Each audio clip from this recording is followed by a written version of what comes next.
Hi there everyone, it's Isaac here from Sports Addict, and as you can see by the title of the video, I'm going to be discussing, do England actually stand a chance at this year's World Cup? So in this video I'm going to be talking a little bit about why I think probably not. Obviously as an England fan myself, I want England to win, but in terms of our retrospective chances, I'm not sure it's going to look that way. So a couple of reasons why. First of all, I think Gareth Southgate is not the manager to take us forward. I think with the success of Russia was a massive thing. We did really well. Obviously getting knocked out in the semi-finals wasn't ideal, but we got to the semi-finals in the first major tournament for a long time. We then went on to get to the semi-finals of the Nations League the year after, and then obviously the finals of the Euros, which we lost on penalties. This showed an improvement over time. However, what's been called into question is his ability to work with a talented squad. Now, with the Russia squad at the World Cup, you know, you had players like Ashley Young, Fabian Delph, Dele Alli, Ruben Loftus-Cheek, Ryan Bertrand going on the plane. These players were playing for their clubs, but they weren't necessarily playing well. You know, you think about Fabian Delph, he was at Man City, but he wasn't getting picked. He went to Everton the year later and he didn't really get picked there either. Dele Alli it was that awkward time where he wasn't doing so well and he sort of had a dip in form. Ashley Young was getting older and he wasn't being the player he once was. That being said, they did make it to the World Cup semi-final. However, the one issue that's arisen is over time there's been more players that have broken into the squad with world-class quality. You know, you think back to that World Cup team, you think Harry Kane was world-class, Raheem Sterling was very good, probably not world-class, but he was a very good player at the time. You think of the centre-backs were Maguire and Stones, and they'd been playing very well for their clubs. Obviously, Maguire went to Man United the next year. But there were 3 or 4 that were playing well for the clubs, and obviously Pickford then was sort of the converse. He wasn't very good for Everton, but he was amazing for England. Once you have a less talented squad, you're kind of the underdog, and I think a lot of the teams underestimated England, and then they shone against them. You know, I think back to that result against, I think it was Panama, that where we won 6-1. I think we won the game previous 2-1 with the last minute, and I think Panama maybe saw there was a little bit of an opportunity there. The 2014 World Cup wasn't a good experience for England, getting knocked out in the group stage, and I thought maybe they saw a little bit of opportunity there to pick up some points. Maybe even couldn't find any results. Okay, a little bit awkward. Anyway, yeah. So the Panama team probably thought it was probably a little bit of something we can get out of this game, and obviously England then went on to thrash them, put a weakened team against Belgium because they were already through. Then against Sweden and the next teams advancing, we did really well. Obviously Croatia went on to lose fairly badly in the final 4-2, but they showed a lot of character throughout the tournament, and England did well to get as far as they did. But as I say, the England team over time has progressed. You think of the Nations League squad from 2 years ago where they went to the semi-finals, where they again lost to Croatia. That was a very good side. The squad was okay, it was improving, there were a couple more players who were breaking in. Pickford had started doing okay at Everton. You know, you think of Trent, Walker, Trippier, Chilwell, they'd all started doing well at their own clubs, and they coming into a better squad. Obviously they didn't win that, but then they moved on. They advanced to semi-finals again. England then at the Euros got a fairly easy group stage with Scotland and Croatia, and they advanced fairly comfortably through to the round of 16. But then with the Germany game is when it all started going good. They beat Germany 2-0. They then beat the Ukraine 4-1. Then they went on to semis against the Denmark, sorry, with a last minute penalty, advancing towards that last minute with Harry Kane. and they lost on the final to penalties. There were a couple of things that went hit and miss in that game. There was a challenge from Chiellini on Bukayo Saka that I think should have even been a yellow, if not a red. It was definitely, he pulled him back and he stopped him running through a goal. So if that's not a red, it's definitely a yellow. It's stopping a run. You can't argue that he didn't mean to do it when if he just had his arm out and he touched him and he went down, maybe that's a bit less arguable, but it's the fact he pulled him back. But anyway, as I've said, the squad has got better over time. At the Euros, there was players like Jack Grealish that England's fans were crying out to be played, and he wasn't being played. Now that wasn't because Gareth Southgate doesn't necessarily respect him as a player, but the England squad is just such a talented squad that you have to be so good to get into it, and there just wasn't space for Jack Grealish. At the time, Kane and Sterling were doing really well for the clubs. Bukayo Saka was a breakout star for Arsenal and was probably their best player that year. You think of the midfield, Calvin Phillips and Declan Rice were doing really well for Leeds and West Ham respectively, and Mason Mount was doing really well for Chelsea. Was a major point of them getting to the Champions League final. And then the defence, Maguire obviously hasn't done so well for United at the minute, but in terms of England quality, he's just a standout player. He's such a good defender for England. It's incomprehensible to see him not playing well for Man United. You've got Luke Shaw, who was coming off a massive season for United, one of his best seasons in his career. And then at right back, Kyle Walker, who's been England's #1 right back. You've got Kieran Trippier. Trent obviously couldn't go with injury in the first pre-season game. Ward-Prowse got to go. Again, Ward-Prowse, an excellent player for Southampton, their #1 man. I'm quite surprised, to be honest, hasn't got a big money move away, because a lot of teams could use his creativity. He didn't get a play as much as he probably wanted to, just because of the quality that was in the squad. But what Gareth Southgate's been accused of is playing sort of boring football. You think of Spain in recent years have been playing that tiki-taka sort of football, one-touch pass, or just pass, receive and pass. You don't even take a touch, you just pass it along. You think of Germany, possession-based team. There's teams such as France that are all attack-based teams with pacey attacking strikers. Mbappe,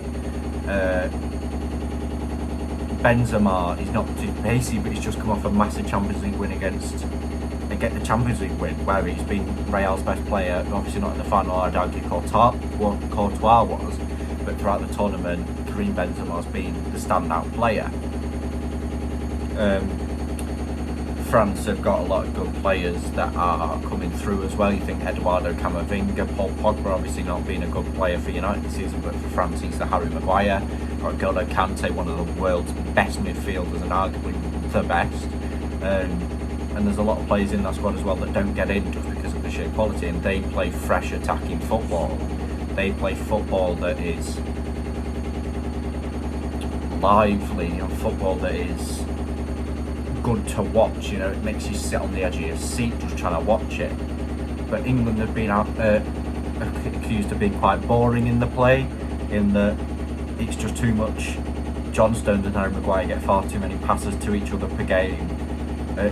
Harry Maguire cannot progress the ball forward. He is very much just to sit back and hope for the best.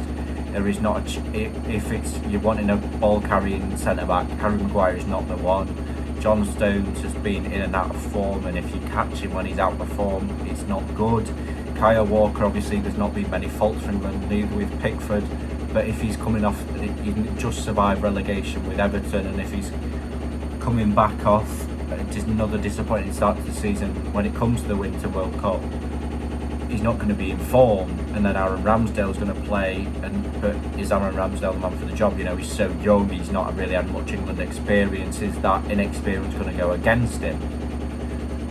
But like I say, the football has not been progressive enough, it's not been exciting enough, there's not been enough forward runs, it's just been a lot of passing here and there and waiting for the opposition to make a mistake. There's been a lot of sitting back and waiting. There's also been accusations of Gareth Southgate not really knowing how to best utilise his players. There hasn't been many left backs that I would trust this season. Ben Chilwell's been far too injury ridden. In terms of Luke Shaw's form, it's just not been good enough. The difference between last season, the 21-22, and the 20-21 season is ridiculous. The difference in he's been one of United's better players, but it's still not been good enough. He's been a massive dip in form, and that's probably likely to do with the fact that there's been a change in manager. The team's not been doing so well. He's not been confident. But yeah, like I say, he's been playing Kieran Trippier at left back. Now Kieran Trippier is 32, 33. He's ageing, and he's not particularly a quick quick full back. He's not played on the left a lot throughout his career. I think he might have played a couple of times for when he played for Tottenham when he was with Kyle Walker, but it was rare if he did with the Danny Rose situation. But yeah, he didn't play a lot, and it shows that he doesn't play at left back, because when he's attacking, trying to put a cross into the box, it's not a good cross. It's a cross that's an outswinger and it's far too close to the keeper, and he gets claimed every single time. So there's really no point even putting him out there, because it's just a waste of manpower. What I don't understand is you've got players like Kyle Walker-Peters, you've got Mark Gain, you've got a couple of other players that could easily play that role at left back. Young players that could play that role. I'd rather see Trippier play right back, or them go back to back five, which was so successful at the World Cup, playing Walker as a centre back. It's not his primary position, but he plays it well. With regards to Jack Grealish as well, he's not best utilising him. Jack Grealish isn't necessarily the fastest player. He's quick, but his main attribute is long balls over the top or a quick little pass through the centre backs, finding positions where he can pick up space and do what he needs to do. And Gareth Southgate is playing counter-attacking football. We've seen it against Germany and Italy. They were sitting at the back, waiting for the team to mess up, then they'd leg it forward. Now with players like Sterling, Saka, that probably works because they're very fast players. But with players like Kane and Grealish, who aren't necessarily the fastest of forwards, it's not what you want to do. You want to be playing Kane with his back to goal, him dropping deep, picking up the ball and playing a long ball or playing a pass to someone else that can get in a good scoring position. You don't want Kane sitting on the edge, sitting on the halfway line, waiting for the centre backs to misplace a pass and him legging it up, because the centre backs will just catch him. And that's been the main issue, is that Gareth Southgate has shown that he doesn't know how to best utilise his players, and I think this is going to be a big issue come the winter time, because come the winter time, Ben Chilwell's going to be back in form. Hopefully, anyway, she'll be back in. Luke Shaw might be in some good form, which means you're not going to be able to play Kieran Trippier and Kyle Walker unless he goes to back five. Aaron Ramsdale's going to be doing well for Arsenal, so does that mean you drop Pickford? Do you take that risk because Pickford has been so good for England in the past? Jack Grealish might start playing for City, but with the arrival of Alvarez, Haaland, their front line is so stacked that he might just get reduced to a bench player, which is ridiculous in my opinion, but it might happen. Trent should be back in form, as I previously mentioned, and back fully fit. You're also going to have the full midfield. Declan Rice is looking at making a move. He's been linked with Man United and Chelsea and a few other big names. It might happen. Calvin Phillips as well. Leeds nearly escaped relegation, and Calvin Phillips does not deserve to be playing Championship football. So him making a move to a big club makes sense. You've also got Kane. If he stays at Tottenham, Antonio Conte will probably make him a better player, so that's good. But you've also got Sterling. Is he going to be playing longer for City anymore? Maybe, maybe not. Mason Mount at Chelsea.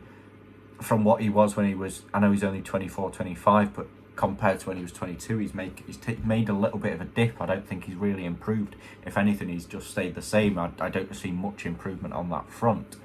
So it's, and then you're going to have other breakout players coming through.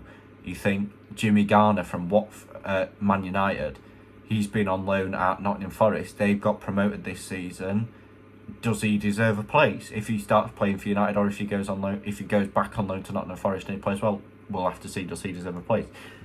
Same goes for Dejed Spence, or Dejed Spence, however you say it. I apologise. At Nottingham Forest as right back. Does he deserve to play?